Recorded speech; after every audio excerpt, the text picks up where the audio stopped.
Hello everyone, just wanted to do a little bike check of my Rocky Mountain Blizzard 2021.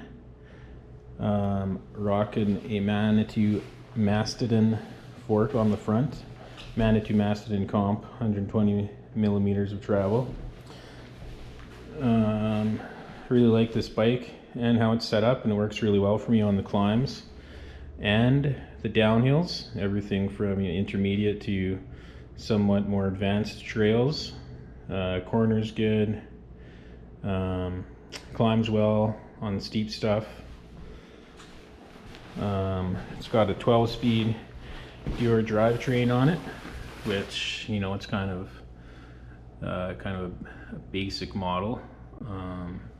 Works really well though. I haven't had too many issues with it besides bending the derailleur hanger once in a while, but I mean that happens. I do have a Black Spire 30T oval chainring on it, and I find that helps a lot for the climbing. And the gearing's pretty much perfect. I can climb pretty much anything as long as it's not too icy. Works really good. I have the Deity Death Trap pedals on here. They're composite. They're not too heavy. They're pretty light for a bigger pedal, and the composite material helps the cold doesn't conduct as good compared to aluminum, so you kind of helps your feet stay a bit warmer on those real cold minus 20 degrees Celsius days. I do live up in Canada, so we do see some really cold riding conditions. As for the fork, the Manitou Mastodon, and I've only had it for about a week. Rode quite a bit on it during that time. I rode in minus 20 degrees, minus 20 to about minus 5, and it's performed well in all temperatures and all conditions. Haven't had any issues with it. I tried running at like 70 psi and was really nice and soft. I could climb good with it. It has a lockout, a cross-country mode, and then a fully open downhill mode. And I find I can leave it in cross-country mode half the time with that lower PSI, and that would be good. I recently put it up to 90 PSI, and it's a bit stiffer. I have been running it the last couple of rides on full lockout on the climbs, and I don't really notice a difference in my times or it being any harder than in cross-country mode. And I find the stiffness is just a little bit better for hugging the corners. Fat biking, there's not any roots or rocks or anything, so you don't need something to absorb too much. But on jumps and whatnot, it seems to it's like landing on a pillow, so that's really nice. I have V tire Snow Avalanche 26-inch by 4.8 tires on here. They are made of a pure silica compound, really soft rubber, like next to a pencil eraser. Extremely soft, studded of course.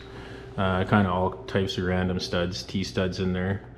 I find that it does have some stud shed early season when there's not too much snow cover, but come snow cover, there's hardly any stud shed on hard packed snow, but on ice you still do get stud shed, but it's not that bad.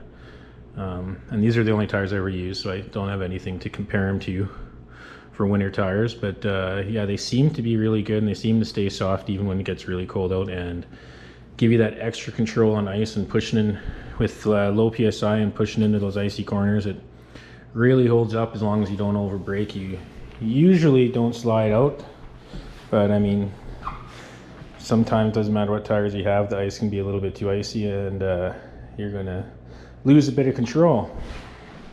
I ran rigid for the first year, and I really liked the rigid fork. I mean, the front end was pretty bouncy, but I managed. And then after I got the Manitou Mastodon, it was quite the game changer for confidence wise, and just any ruts or bumps or jumps just eats it up and keeps that front wheel planted which is nice because once you lose that front wheel, it doesn't end up going too well for you.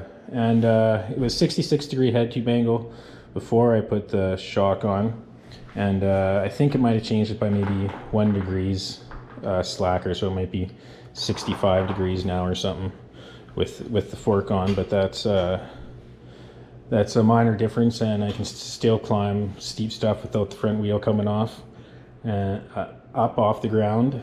And I find it even better on the downhill. It just kind of feels better for leaning back and whatnot, and a little bit more stable, I find, and you can get weight on that front wheel a little easier. So that's all a bonus. And yeah, for brakes I just have whatever came with it. I think they're the, you know, kind of a Shimano base model, the BLMT 200s. For fat biking, that seems to, you know, be plenty for me anyways. I do run a 200mm rotor on the front and 180 on the back, and I do like the little bit extra power that the 200mm rotor gives you, especially on the steep stuff. Just feels really good compared to the 180 I had on there before. Definitely notice a little bit more power, which is nice to have. And I do run a race face dropper post on here. I'm not even sure what kind of, oh, it's an Affect. It works good. I like it.